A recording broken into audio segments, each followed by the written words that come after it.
Pozdrav svim ljubiteljima dobre psihologije, ja se zovem Tanja Šešum i nastavljamo sa principima uspeha po Jacku Canfieldu i u ovom klipu govorimo o principu uspeha koji se zove verujte u sebe.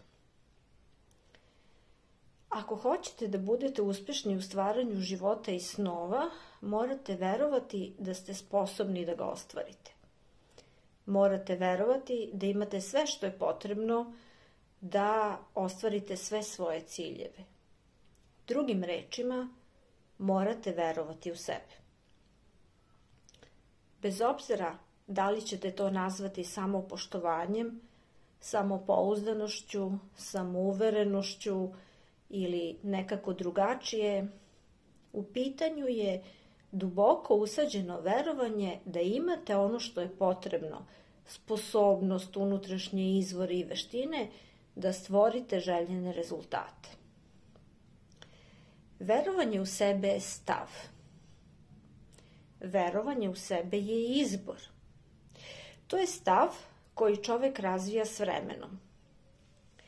Iako bi bilo lepo da imamo pozitivne roditelje koji nas podržavaju, činjenica je da većina nas ima veoma slične roditelje koji su nam nenamerno preneli ista ograničavajuća uverenja i negativna uslovljavanja s kojima su i sami odrasli.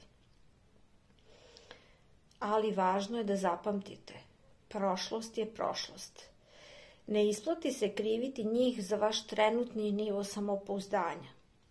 Sada je vaša odgovornost da preuzmete kontrolu nad slikom o sebi i svojim uverenjima. Morate odabrati da verujete kako možete uraditi sve što odlučite. Bilo šta. Zato što u stvari i možete.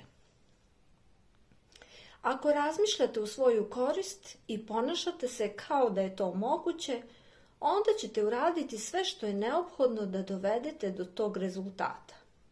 Ako verujete da je nemoguće, nećete uraditi ono što je neophodno i nećete postići rezultat. To postaje samo ispunjavajuće proročanstvo. Ako želite da budete uspešni, morate odustati od izraza ne mogu i svih njegovih rođaka, kao na primjer volelo bih da to mogu. Reči ne mogu vam zapravo oduzimaju moć. Slabe vas dok ih izgovarate. Mozak nam je konstruisan tako da reši bilo koji problem i postigne svaki cilj koji mu postavite. Ali reči koje smišljate i izgovarate utiču na vaše telo i mozak. Morate preuzeti odgovornost za izbacivanje ne mogu iz svog rečnika.